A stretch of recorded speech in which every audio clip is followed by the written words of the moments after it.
Tercera sesión virtual, tercera parte de la sesión virtual sobre la lectura de Virginia Vargas para el segundo control de lectura.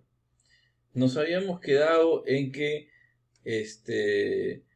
las mujeres feministas, ahora que ya se ha roto lo que alguna vez fue su acercamiento, su participación en la izquierda peruana, se enfocan ahora en dirigirse a las organizaciones populares de mujeres, o sea, las mujeres de sectores populares, porque las feministas son más bien de clase media. Esa es la nueva ruta que toma. En el camino sucede algo importante. ¿Qué es lo que sucede? Llegamos a los años 90 del siglo XX y la izquierda ya no va a ser una vía más, no solo para las feministas, sino en general, porque la izquierda entra en una crisis severa y más bien se cierran espacios políticos de representación y todo eso, porque comienza un régimen de tinte más autoritario. Me refiero a Fujimori, ¿no? Al Fujimorismo. El Fujimorismo es un régimen de tinte más autoritario, sobre todo a partir del 92, cuando se da, de 1992, con el golpe de Estado. Va a mantener cierta, digamos que, imagen, apariencia, a veces democrática, pero en realidad va a haber no solo corrupción, sino va a haber diferentes maneras de que se le cierren espacios a la oposición. Por ejemplo, comprando medios de comunicación, como ya vimos en la clase pasada. Por ejemplo, con espionaje desde la policía, desde las Fuerzas Armadas, a líderes de la oposición. Diferentes maneras de hostilizar a la oposición. Represión muy fuerte en las calles ante cualquier manifestación opositora. Un manejo bastante oscuro de la política, poca transparencia democrática, etcétera, etcétera, etcétera. Y bueno, los partidos políticos tradicionales a su vez están pasando una crisis que también tiene un origen propio, o sea, no es que todo sea culpa de Fujimori.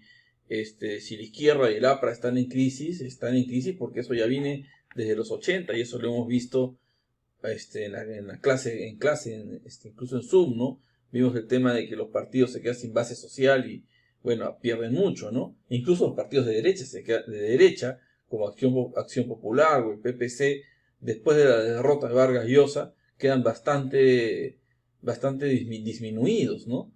Entonces, en este contexto sucede algo curioso, y es que Fujimori, como parte de su política de asistencialismo, su política de asistencialismo clientelista, que ya les dije, Fujimori viajaba por pueblo, iba a todos los pueblos jóvenes, a los pueblitos más alejados en la sierra, en la selva, en la costa también, se relaciona cara a cara con las organizaciones populares de mujeres, ¿no? Les pregunta a esas señoras qué quieren y les dan lo que quieren en varios casos, ¿no? ¿Quieren comedor popular? Tengan comedor popular. ¿Quieren un programa de alimentos para sus niños? Tengan programa de alimentos para sus niños. Y así diferentes cosas. Pero por supuesto, a cambio de un vínculo de clientelaje, ¿no? Cosa que las feministas están en desacuerdo. Y además, Fujimori no tranza con las organizaciones populares de mujeres en temas que ya son propiamente de la agenda femenina. No solo feminista, sino de la agenda femenina. Por ejemplo, el tema de que las mujeres tengan autonomía para organizarse y reivindicar cosas propias como temas de derechos sexuales y reproductivos. Bueno, el fujimorismo va a estar bastante lejos de eso. Y las feministas entonces todavía tienen una agenda propia, en tanto el liderazgo político fujimorista ahora no lo tiene. En esta situación las feministas también siguen acercándose a las organizaciones populares de mujeres y la recepción que van a tener de parte de estas organizaciones de mujeres de pueblo va a ser mixta. Hay organizaciones populares de mujeres que van a seguir queriendo trabajar con las feministas y otras que van a preferir trabajar con el régimen fujimorista. Esto es bastante complicado, se les complica mucho al feminismo porque, ¿cómo decirle a una organización popular de mujeres no aceptes los regalos de Fujimori? Cuando el tema de la alimentación, por ejemplo, es crítico. Mujeres cuyos niños se mueren de hambre. ¿Les vas a decir no aceptes el comedor popular de Fujimori? porque es un dictador. A esas mujeres populares no les importa eso en ese momento. Lo que quieren es que sus niños se alimenten, ¿no? Entonces es muy difícil decirles eso. Casi imposible y aparte totalmente contraproducente. Por otro lado, Fujimori hábilmente se da cuenta de eso y ve que está ganando espacios en estas organizaciones populares de mujeres, mientras que las feministas van retrocediendo. Pero Fujimori va a ir más lejos. Fujimori va a dividir al movimiento feminista. Sí, Fujimori va a dividir al movimiento feminista. ¿Cómo así? ¿Por qué? ¿Por qué? Primero, porque no quiere oposición política. Segundo, ¿cómo? Bueno, hace tratos con algunas organizaciones de mujeres feministas, con algunas feministas y con otras no. Con otras no, porque no quieren, básicamente. A algunas, digamos que las atrae a su política. ¿Cómo así? Fujimori emite una serie de disposiciones que son reclamos, reivindicaciones de las mujeres feministas. Obviamente no todas, ¿no? Ni siquiera las más importantes. Fujimori no quiere saber nada del aborto, por ejemplo. No, a tanto no llega. Pero sí, por ejemplo, da leyes de violencia contra la mujer, que en esa época era un tema que ya había asumido el feminismo. Hace leyes contra la violencia de género, hace leyes para condenar, sancionar más duro a los violadores sexuales, por ejemplo, que también ya es un tema de la agenda feminista de esta época, ¿no? De los años 90. Crea el Ministerio de la Mujer, que no es poca cosa, no existía un Ministerio de la Mujer. Bueno, crea el Ministerio de la Mujer, que es una demanda de las feministas. Fujimori crea el Ministerio de la Mujer. Y además, algo que va a romperles la cabeza más a las feministas, y es que Fujimori tiene a muchas mujeres a su alrededor. Aquí en la imagen pueden ver a dos de ellas. Está por un lado Fujimori con Marta Chávez y por otro lado Fujimori con Marta Hildebrand. Y así mismo Fujimori se va a rodear de otras mujeres que algunas todavía siguen el Fujimorismo. Por ejemplo, Luz Salgado, ¿no? Y varias más. Varias mujeres que son... Fujimori tiene una relación con muchas mujeres en la política, por supuesto. Son mujeres que están subordinadas al líder. Y esto es lo que remarca Virginia Vargas. Sí, hay muchas mujeres en el Fujimorismo, pero esas mujeres de feministas no tienen nada. Al contrario, son mujeres que siguen un esquema patriarcal. Fujimori es el hombre. Y estas mujeres están subordinadas al hombre. Y tienen cargos políticos importantes. Presiden el Congreso, tienen ministerios, etcétera, etcétera. Pero siempre agachando la cabeza ante el hombre. ¿Y quién es el hombre? Fujimori. Alberto Fujimori. Entonces, eso a las feministas no les gusta. O sea, la idea de las feministas es que las mujeres participen en política, pero no de manera subordinada a un hombre, y mucho menos a un hombre como Fujimori, que es autoritario.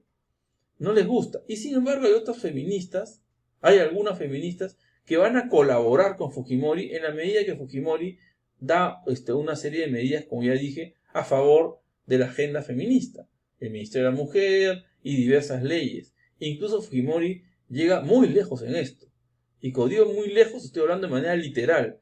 ¿A qué me refiero? Fujimori viaja hasta la China. Y ustedes me dirán, ¿qué tiene que ver esto? Mucho.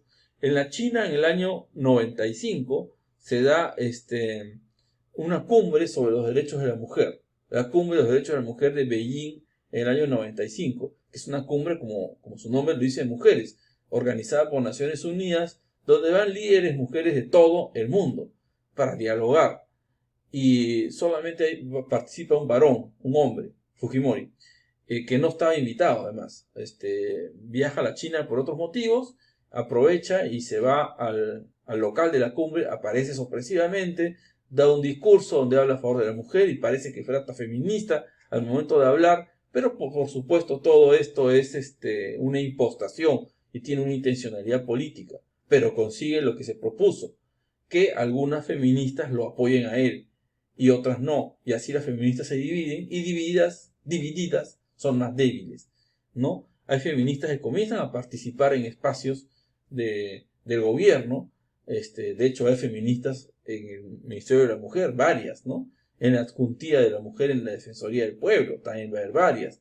en diversas instancias, como la SUNAT, por ejemplo, en organismos públicos, en las fiscalías, y también como asesoras políticas, asesoras de imagen del propio Fujimori, mientras que otras feministas lo detestan a Fujimori y no quieren saber nada de él. Entonces se dividen. Y Virginia Vargas también aborda de esto en este texto y dice, bueno, cómo se redefine el tema de la autonomía. Ya hemos hablado de la autonomía de las feministas respecto a los partidos políticos en los 80, sobre todo de la izquierda, que es una feminista autónoma frente a alguien como Fujimori. Bueno, para Virginia Vargas la respuesta es relativamente clara. Ser autónoma es estar lejos de Fujimorismo. Eso es ser autónomo. Pero desde el otro lado, las feministas que están participando, colaborando de alguna u otra manera con el régimen de Fujimori, dicen que siguen siendo feministas y usan una palabra muy fuerte. Dicen que ellas son auténticas. Porque dicen que una feminista auténtica lucha por los derechos de la mujer en dictadura, en democracia, dialoga si es necesario con el dictador más impresentable, pero todo para favorecer a la mujer. ¿No? Esa crítica que Virginia Vargas plantea a estas feministas que se dicen auténticas, porque para ellas lo que importa es que la mujer esté presente, no importa la orientación política, no importa si el líder es un dictador o un autoritario, ¿no? Mujer es mujer, creo que algo así dice en su texto, mujer es mujer. Y esta es la vertiente, la subvertiente, vamos a decirlo así, la subvertiente de las feministas llamadas auténticas, a las que Virginia Vargas se opone. Virginia Vargas más bien pertenece a la otra subvertiente, las autónomas. Y la pugna entre las autónomas versus las auténticas va a dividir y va a lastimar seriamente al feminismo en esta época, ¿no? Básicamente, las autónomas, las de Virginia Vargas, plantean que el feminismo y la democracia tienen que ir juntos. Y tienen que ir necesariamente juntos. Plantean cosas como que feminismo es democracia. O democracia es feminismo. Las dos cosas. Mientras que las auténticas dicen cosas como mujer es mujer.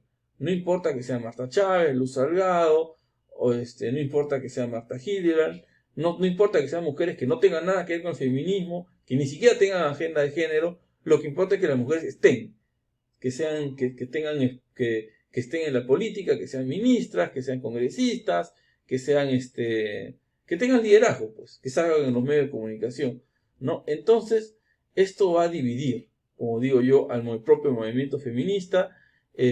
Obviamente las auténticas, al estar más cerca del fujimorismo, tienen mayor facilidad para relacionarse con organizaciones populares de mujeres, mientras que las autónomas la tienen más complicada, tienen más complicado este camino, y aún así insisten en hacerlo. Algo bastante doloroso, que no sé si lo dice en el texto, creo que no lo dice, es lo que sucede una vez que la asesinan a Marilena Moyano. Recordemos que Marilena Moyano es asesinada por Sendero Luminoso, y es que Marilena Moyano muere y su puesto de liderazgo en Villa El Salvador es ocupado por su hermana, Marta Moyano, que es fujimorista. La hermana de Marilena Moyano es fujimorista, y eso va a ser un duro golpe a feministas como Virginia Vargas, ¿no? Porque Virginia Vargas se entiende muy bien con María Elena, pero una vez que muere María Elena y el liderazgo en Villa Salvador, de las mujeres de Villa Salvador, lo asume su hermana Marta Moyano, pues ahí sí ya se acabó el diálogo, porque Marta Moyano es fujimorista. Para cerrar esta revisión, lean atentamente el texto. Les recomiendo que lean todo. La última parte ustedes me dirán, pero ya estamos cansados, profesor, de leer tanto. Lo entiendo. Pero esta parte donde dice mi amiga María Elena es bastante fácil de leer porque es testimonial y aparte es entretenida. Como colofón de todo esto quiero decir que una vez que cae el fujimorismo, que deja Fujimori el poder ya en los años 2000, la primera década del 2000, las feministas se reconcilian. Las auténticas y las autónomas, ya ante el nuevo escenario, o sea, al regreso de la democracia, se van a reconciliar, como hasta hoy, se reconcilian, liman asperezas, hacen las paces, vuelven a ser amigas, porque incluso es a nivel personal la cosa, vuelven a ser amigas, ¿no? Y esto es lo que puedo decir hasta ahora. Por favor, lean el texto y cualquier duda, pregunta, consulten, estoy en mi mail, participen, hay foro, y todo eso. Muchas gracias.